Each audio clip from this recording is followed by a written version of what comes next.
Don't touch my.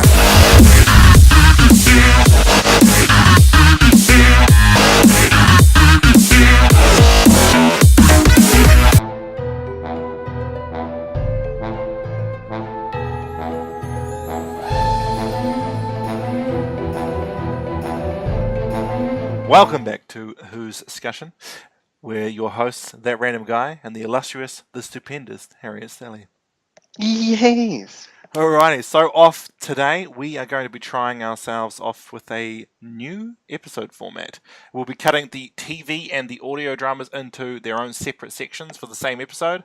So today will still be episode 19, but it'll be episode 19 part 1, followed by part 2. There'll be 2 separate videos there. So starting us off... Part A, Part B, if you yeah, we could go part A, part B. We could try it up, mix it up a bit there, like we're some sort of cassette tape from the 80s. Alrighty, so... today's first story is The Savages, or as I like to call it, that one where Stephen leaves. The one where Stephen gets booted off the cast. That actually happened as well. He just turned up. Peter Purvis actually turned up and was fired. That's like crazy. Yep. So I'll get you start us off there with The Savages. The Savages. Break it down for us there, Harriet Kelly. All right. Well, we started off this at the last episode when we saw them in this weird land that they found themselves in, particularly because of the men that they found. We saw. I guess they didn't see them on the hill there, first off they come out and they are like, oh, what's this new place? As companions normally do, and Doctor's like really not really caring at all. Yeah.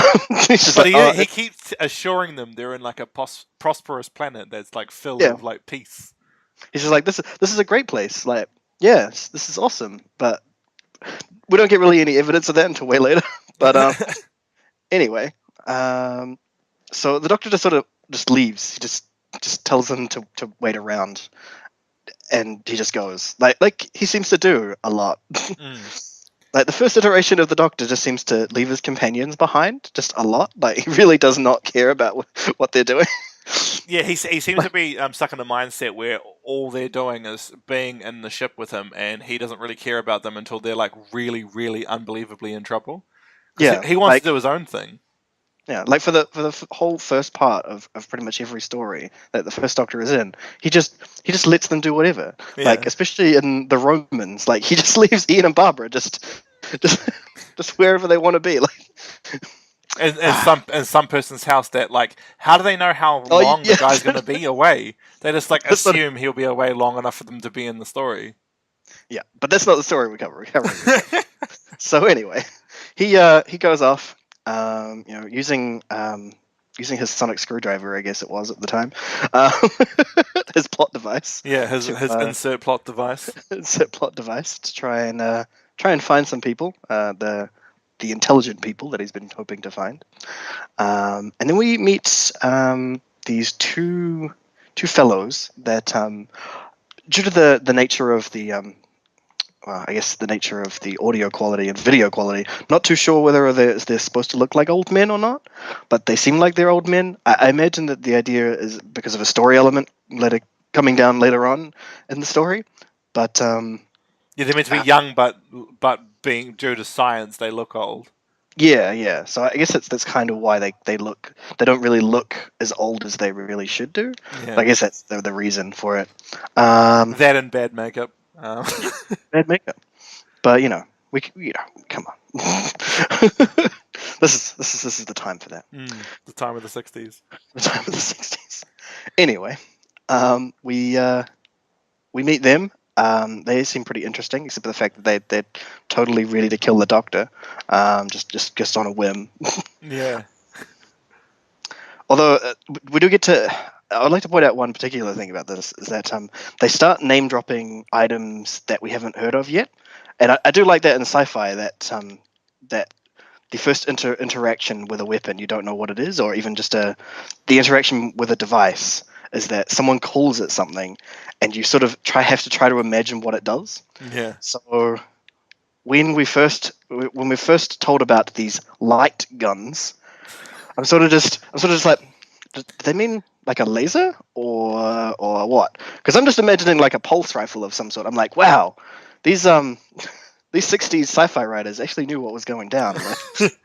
But then later on, you realize that the light gun is more like a stun gun, like a phaser. Yeah. They just like shoots flashlights at people that paralyzes them. Yeah, but I mean, like that's sort of what Doctor Who did, especially with the Dalek weapons as well, where they would just invert the colors on everything to make it look like it was being fired. Yeah. Which, I mean, I actually like that a lot better than The X-ray vision we get now. Yeah, the X-ray Yeah. vision thing we get. I mean, simply because the X-ray vision seems like an even shoddier special effect.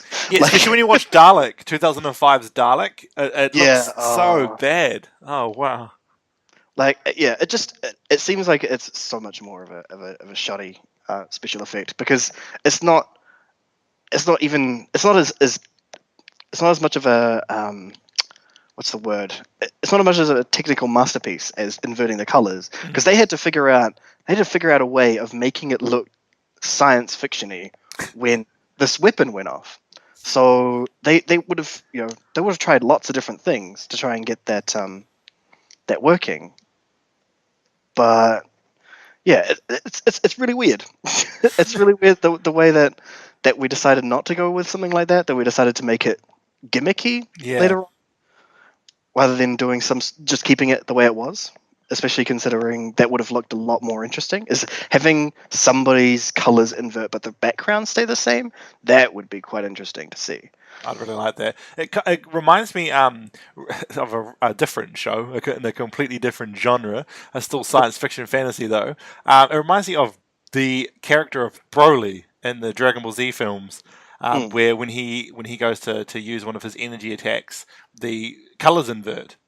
Yeah, like And just around that. it's amazing. It just shows like his high level of villainy that he can actually morph reality around his energy projectiles. And I think you're right. It offers something a lot more imaginative than X-ray vision dead people. Like, Yeah, but I mean, that's the sort of deal that the Doctor Who has put on is that from the beginning they took deep strides in special effects for science fiction purposes, which is the main reason why a lot of people who were born back then really liked the Doctor Who because it was such a feat. It was, and such imagination was brought by it.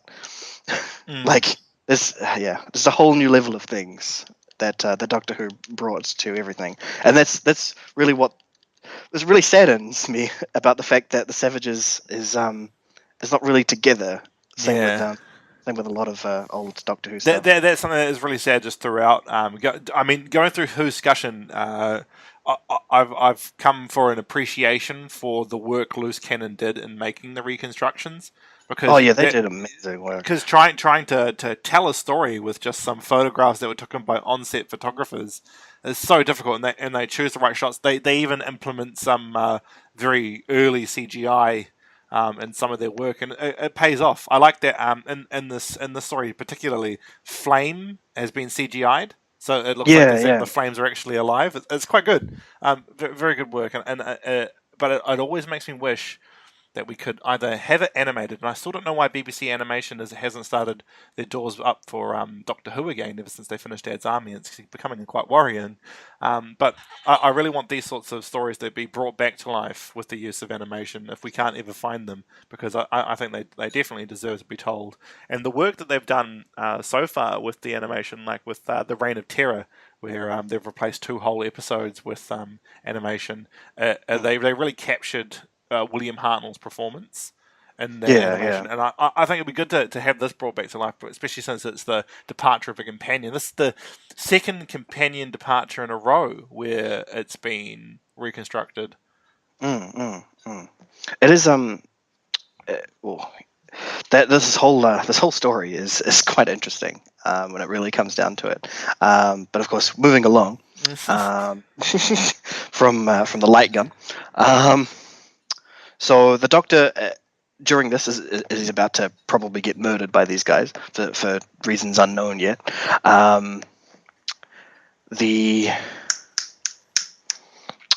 The intelligent people of the planet. I'm not sure what they called themselves. Oh, they call themselves the Elders, didn't they? The elders. No, the elders were the. Oh, that was the government. Oh, I Yeah, can't that even was remember what they their called government. themselves now. Yeah, I don't think they even really had a name. They were just Nah, the they were just intelligent people. the intelligent human people who were evil. Yes. So anyway, they show up, and they apparently have been expecting the Doctor. For which many is light years. for many, yeah, I'm not sure what they mean by that. Honestly, Because light years is a measurement of distance, not time. yeah, I'm really like. So hold on, they've been watching the Doctor come in through time from being light years away, which is even more of a feat if they're expected, if that is the idea behind it, is that they're actually looking through distance. But I'm sure that the idea was that they meant an actual they length meant of time. that measured length of time. So For many light centuries. I mean, perhaps there was some sort of mistranslation there instead. Like maybe they have their own. Yeah. Which is weird because I believe Kit Pedler was the scientific advisor at the time. And he was a very intelligent man, so for him to get that so very, very wrong as the scientific advisor actually blew me away for many light years. I mean, unless it's very possible maybe that that he wasn't there on that day when they were filming. Yeah. And they just had skipped that part of the script for him. So then when they finally filmed it and when it finally went on air, he probably was watching the episode and was like, "Oh my god, they did not just say that." I can actually imagine Mr. Pedler doing that. Just like, what? Many light years. No. Oh. The scientific board's going to come down on me so hard. It was really good. But I mean, you could say that it was just simply a mistranslation. Like they use light, they use light as a measurement of time as well. Maybe. Yeah, I could see that, and that could play into their light guns. Yeah, exactly. So because the light guns froze people, so maybe they were temporal weapons. Maybe actually. Then that plays. You've heard it here first, folks. That's Whoscussion canon. Light on this planet is a measurement of time. Light years are a measurement of time for this planet. For many light centuries. Yeah. So that in the just straight off the bat, they're trying to show that the race on this planet have great intelligence. They're greatly technologically developed, and they are capable of great feats. So that's what they're immediately trying to show off there, which is it could have been done better, but I accept that as a way of doing that. And then the fact that they call him the Traveler from Beyond Time as well, which also I love that alias. Yeah, the Traveler from Beyond Time. I wish more people would call him that, actually. Yeah. It really intrigues me again, though, that they have knowledge of time travel, but don't seem to want to do it. Like they haven't developed that technology, I'm guessing. Yeah, they can view it, much like the High Council of Gallifrey, but they can't actually travel in it, which is interesting. Which is something they want the Doctor's help with.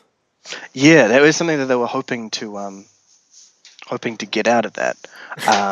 Which could explain why the second Doctor gets arrested. Yeah, I guess because he kind of,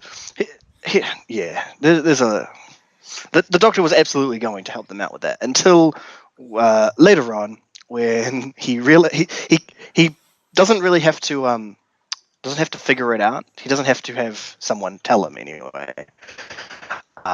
He effectively figures out the fact that the reason why they are so technologically developed and way ahead of any other race that has been around as long is because they have basically been draining the life force and intelligence out of other creatures, Yeah, particularly people of their own race.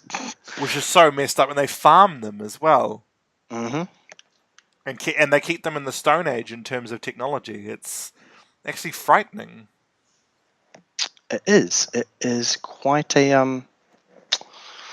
and they don't Yeah. see it as wrong. That's the thing that I found so strange about the elders. They didn't see it as wrong. Yeah, that they immediately they just thought that it was a thing that they could do. That they, I'm guessing that it was probably through to a long generations, many years of them doing this and continuing to do it. That it seemed like it was just a thing that continues on. I mean, like we, this is sort of the same way that we treat like cattle and I suppose, animals. yeah. Yeah, so I mean that's a thing. That's definitely a thing. I've noticed the first Doctor, his travels, and they tried to do that with the Donna Noble run as well. His travels is showing the worst side of man. Yeah, yeah. A lot of the first Doctor's era is showing how wrong we are as a race, but doing it in like sci-fi, so it seems like, oh, those people are bad. As if the BBC was trying to teach people to not be the next Hitler. Because I mean, like Doctor Who's essentially a post-war series.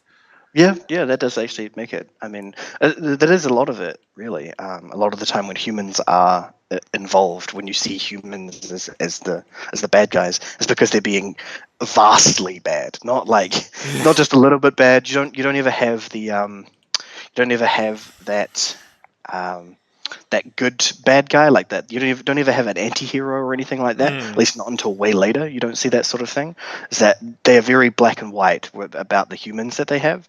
yeah, In fact, to the point where the Doctor is the the Doctor ends up being having his life force drained. This is much big spoilers, I guess. You probably go ahead and watch this no matter what.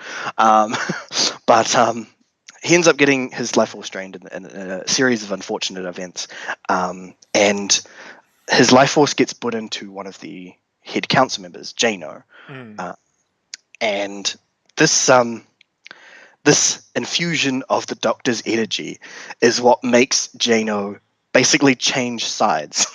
yeah. Which is interesting because Jano's like the king of the council as well. Not that they really have a monarchy, but he is definitely the leader.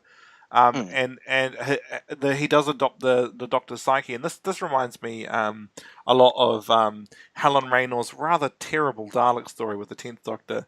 oh Um, yes. oh wow, it's bad. But in that story, it definitely echoes this, in which the Doctor's life force um, transfers his psyche.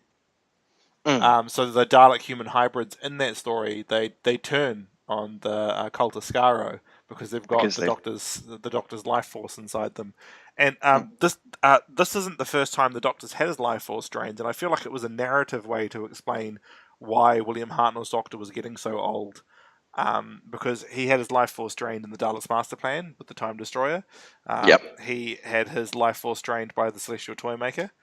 Hmm. And he gets his life force drained in this as well. So, in a Yeah. narrative standpoint, it's good because it's gearing us up towards the end of the William Hartnell arc. But it's also good because it's helping to show the kids basically that William Hartnell's probably not going to be around for much longer. But like in a Yeah. real subtle and narrative way. And I thought that was quite good of them. I mean, it was still ruthless that they had to get rid of him, but he was unfortunately very ill, so he did Mm, have to go. Just he was being, the pure British gentleman and not wanting to go. But they yeah. definitely, with this story, they handled it quite nicely and giving a reason as to why William Hartnell's Doctor's been attacked. It's also, I liked it because it didn't feel Deus Ex Machina to me. No. That his consciousness was traveled over, and what I love is the Doctor knew that Jano was going to take it because Jano was like, "I'm the big dog around here. I'm going to have the Yeah. Doctor's life force." Yeah. And then the doctor knew to the point of he he expected somebody to come and basically change sides, as it were, and he knew the reason why. It was because someone was going to take his life force, and someone was going to have a change of heart because of it. That to the point where it seems as though there were the whole point is that the doctor's conscience rests on his time lordness basically as well. Mm. So, I think you're right. And later on, way later on, the Sixth Doctor talks about a genetic trait that all Time Lords have called the Rassilon Impropriature, which connects their psyche to the TARDIS. And I'm wondering if this could be what the Rassilon Impropriature is actually part of their entire biological structure. Because he says it's part of their DNA that they have this Rassilon Impropriature, which is so funny. Rassilon names it after himself. What a bastard! of course he does. It's wrestling we're talking about. Yeah. And it's also what helps them with regeneration. So it does a lot of multi-tier tasks for their physiology. And I'm wondering if that's that stores their thoughts, I suppose, their biodata, as they call it in the Matrix of Gallifrey.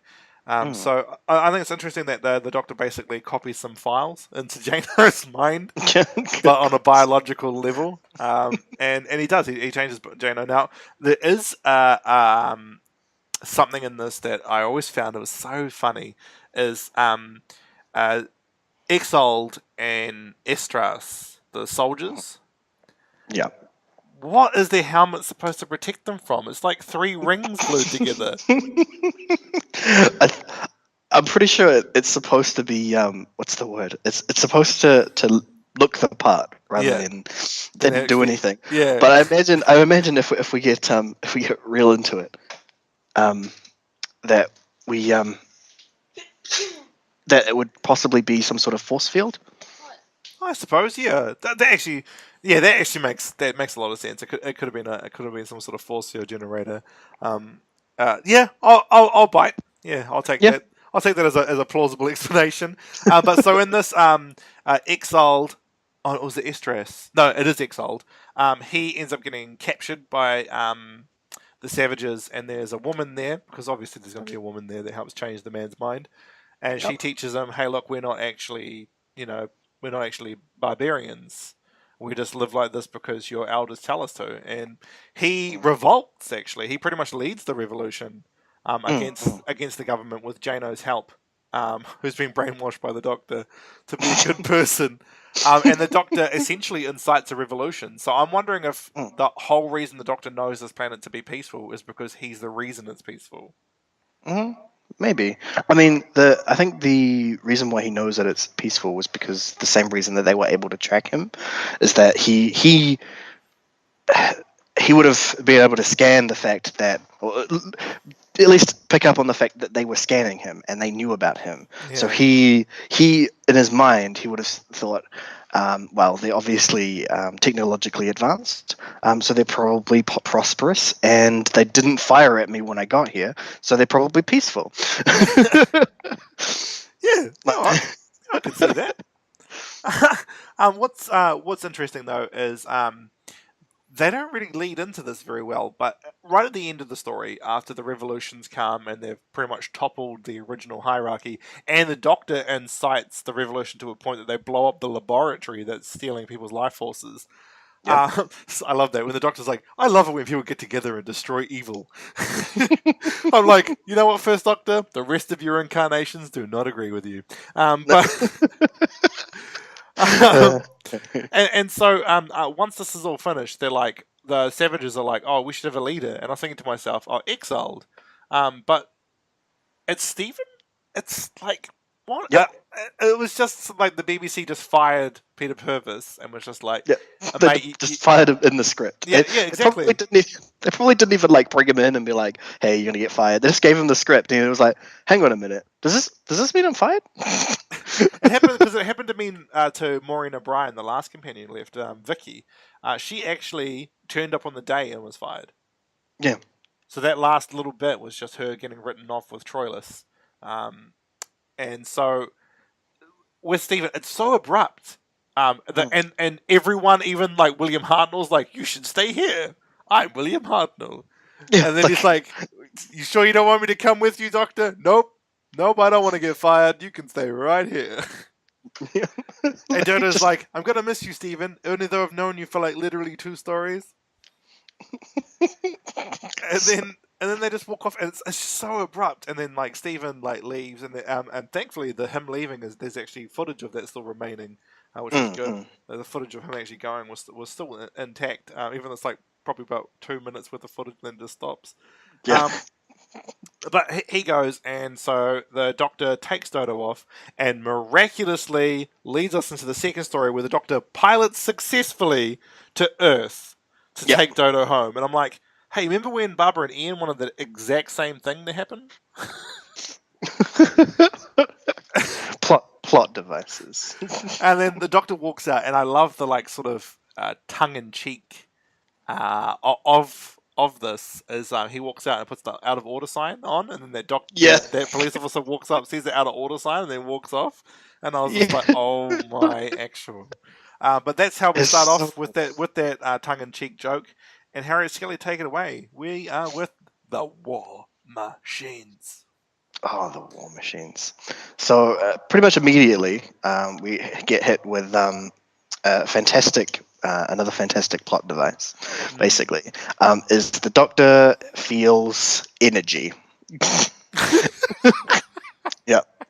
And it's coming from this giant tower, which for Yeah. a model shot looks impressive. It actually looks like it's in the London landscape. I want to know how they Yeah. did that. I was actually like, hold on, was there really a building like that? I was like, whoa, that's pretty cool. But yeah, the fact that he felt this energy force coming from this big building, and he was like immediately like, okay, we need to go check this out. Like, this is the beginning of the Doctor just having a feeling and just running at it. Like, it's it's quite something. It's really quite something. But yeah, we immediately go into this building because apparently the Doctor can get in anywhere. It's like just not explained. The Doctor just walks in, and then that scientist is all like, you're the leading computer expert people have been telling us about. I was like, who's been telling you? Yeah, immediately. I was like, what?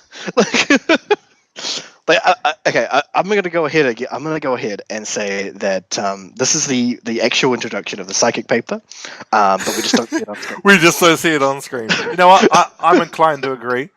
Yeah, that he must have gone up to the door of the place, flashed the psychic paper, and it said "computer expert" on it. There you go.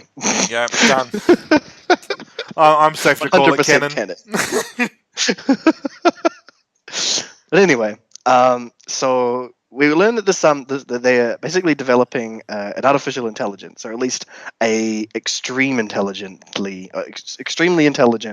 computer system that is capable of answering anything to, was it a 99% accuracy, or it was just a complete 100% accuracy, wasn't it? That the whole point was it knows everything. There isn't a single thing that Wotan doesn't know. Zoltan. There we go, Zoltan. That's his name. Yep. Not a single thing that he doesn't know, which is quite interesting, especially the fact that Dodo asks it what TARDIS means. Yeah. And it knows what TARDIS is, considering it really shouldn't. Which makes me think that it probably has access to the TARDIS, to the Torchwood archives. If we're looking at like future Doctor Who canon, I could see it having access to the Torchwood archives. Well, what I think actually the reason why is because immediately, as we find out, it has a sort of psychic property to it. That's true. It does have psychic powers. Yeah, immediately Dodo seems sort of betwixt by the whole thing. But by just the machine, she seems betwixt by it, and she gets a sort of hypnotized look on her face. And I imagine that the reason why it was supposed to know, rather than really in canon why it could probably know, is because it had read her mind for the answer. That makes so much more sense than my probability of the Torchwood, because obviously in the 60s they didn't know about Torchwood. But that makes a hell of a lot of sense, that because of its psychic properties. Because it is. Wotan is 100% psychic, which is interesting because a computer being psychic sort of reminds me of Brainiac. Yeah. From the Superman canon.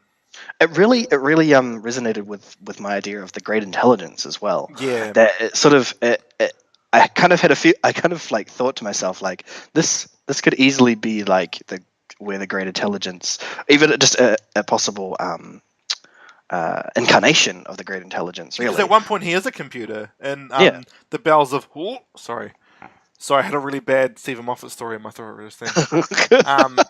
But yeah, anyway, in the bells, insert the rest of the name here. The great intelligence is a computer, so yeah, you mayn't be wrong. Which is interesting because in Patrick Troughton's run, the great intelligence is like this thing that lives in space. So Yeah. is that that's probably before Name of the Doctor then? I mean, I'm not too sure. I'd imagine that. Damn you, Moffat! I would imagine that the simple fact of the matter is that it, the great intelligence is capable of moving between objects, and particularly when it comes to artificial intelligence, is probably able of like controlling intelligences that are not all that together, such as a computer. Yeah. Or probably even small animals. Well, at one point it was sentient snow, so yeah. Yeah, I wouldn't put it past it. It uses its power over things, and yeah, that definitely makes sense. Yeah. I wouldn't say anything otherwise, but eventually, for some reason, Dodo and like the head technician's assistant sort of just go off and have a party. Yeah, they go clubbing. It's crazy. In 60s Doctor Who, they go clubbing. I was like, what? They're going clubbing in Doctor Who? What? And that won't happen again until Ace with the 7th Doctor in Big Finish. So I'm just like, what? This is insane. And they go to like a place called the Inferno Club, which I thought was interesting because in the 8th Doctor's run, they always talk about the Hellfire Club. Yep. So, and I'm like, well, I mean, I was thinking like they mean Disco Inferno, because I'm pretty sure it's not the 80s. Yeah. So yeah, really weird things in that case. But I love this. It's probably the War Machine is probably the most domestic Doctor Who ever is in the 60s because it's super domestic. This episode, very very urban, and it's set in like an actual city. It's sci-fi light, to be honest, and fantasy Definitely. light, which is weird. It's like the Doctor just happens to be having a normal everyday time in London where there's a killer computer that can control people's minds. Yeah. And he goes clubbing, and there's reporters. Yeah, that's just, yeah. Well, they eventually end up in this in a club, of course, and the Dodo and the assistant. Well, the assistant seems to be come to this club a lot. Yeah, and particularly, she seems to have hit it off with this guy that had been there before, who has now apparently been really sad lately, and like the bartender really wants her to go cheer him up. I'm not too sure where they were going with all of that, but yeah, no, right, damn girl. But at the very least, we end up getting introduced to this Navy guy, who is going to be the next most masculine guy that we could ever want. Yeah, I just love how overtly masculine it is. It's just like, look, Stephen didn't really work because he wasn't manly like Ian. Let's make this guy super over the top manly. And he's so manly. He starts fights because some dude's trying to disrespect Polly. He's trying to like, and the thing is, this dude's moving on Polly in like such a creep because he's gonna move on Polly, and Ben goes for it. I'm just like, this is 60s Doctor Who. What the hell? Yeah. They really went all out with this one. Yeah, and I love the urban setting. It's set in a real world situation. It feels like New Who. That's the thing that blew my mind about the War Machines. Is it actually felt like New Who? I was like, wait, what the hell? The Doctor's in like a normal family situation. What the hell's going on here? And then, so after Polly cheers up Ben. And then Ben has a fist fight with a guy that's quite clearly trying to do certain, probably illegal things to Polly. Dodo gets hypnotized by a phone call by the lead scientist and then gets kidnapped. The Doctor is at some sort of science convention where there's a BBC reporter who in real life was a BBC reporter who's actually there. And I was like, this is, oh my God, did Russell T Davies see this? Like this is the episode that Russell T Davies wrote every New Who episode Yeah, based on. yeah, exactly. It's so New Who. I mean, like actual news reporters are there, Yep. and then their head scientist turns up. He's like, "Hey, I'm here to take that scientist, and I'm leaving." And all the reporters are like, Yep. "Bro, everyone's been waiting for you." And the first Doctor's like, "Dude, I've been waiting for you." He Yep. leaves, and then the Doctor goes to the club, and it's Yep. so random. The Doctor And they turns up at a nightclub. I'm like, "What the hell is going on?" And then I he just rocks over, and he's like, "Hey, where's my companion?" I 'Cause just he's- love how distinctly obvious all the hypnotized people are. yeah. Like they're just blank faced, just walking, it is so Russell T Davies, Yeah. but it's actually enjoyable. This is true. It's very much like what Russell was trying to do with his run of Doctor Who. And I'm not going to completely bash Russell because I love Midnight. Yep. That is a stellar episode, and I love the third season of Torchwood.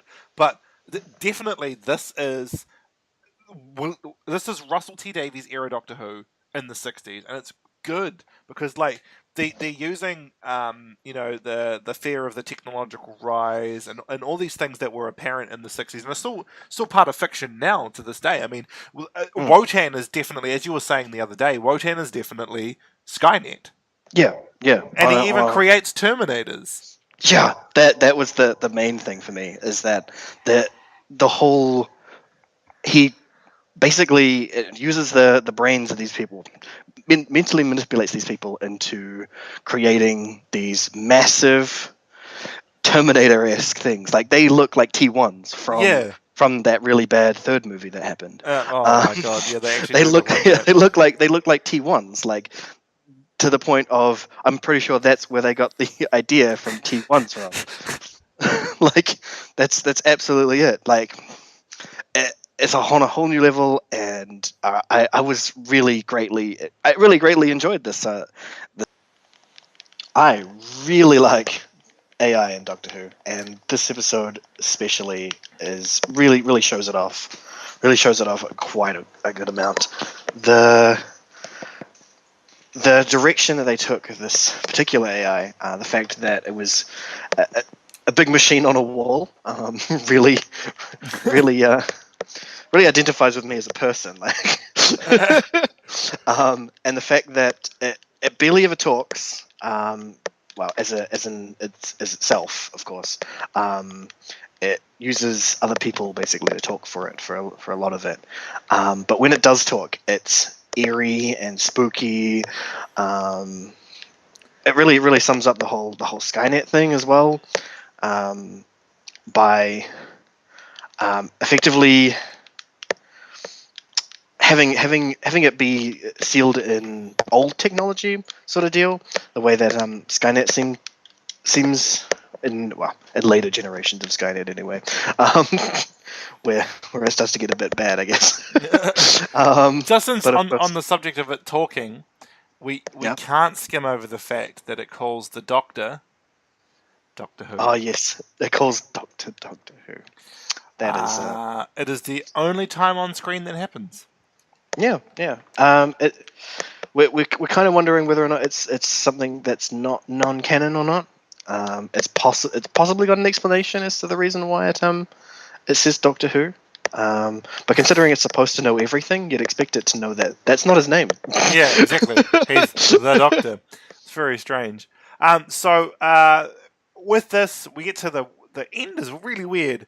Dodo stays with her auntie in London, and then Ben and Polly see the Doctor walk into the police box, and then follow him in, and then end up getting Barbara and Ian off.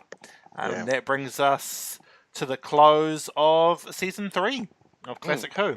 So next before week. we Sorry, before we you finish first. with this, I really like how the end of these two characters, Stephen and Dodo, was just so offhand. Yeah. Like they got rid of them just so quickly. They really did not want them anymore. I don't fully understand what may have happened there. It's very possible that they wanted some better characters for the interchange between the first Doctor and the second Doctor, Mm. because this is around the time where they were deciding to switch them over. So that's possibly something to do with it. Also, I don't know about you, but I like the new companions, Polly and Thing, a bit more than I like Stephen and Dodo. Honestly, Yeah, I I mean, have to agree with you. Peter yeah, Purves and what's her name now? And the lady who played Dodo, yeah, Jackie something. They were good actors. It's just their characters weren't given anything to do. yeah, yeah, because they seem like they were just there to replace other companions. Yeah, Like, they didn't seem like they had their own real story to it. Like, Stephen was only there to replace Ian, and he didn't do a particularly good job of yeah. it. Tell me about it.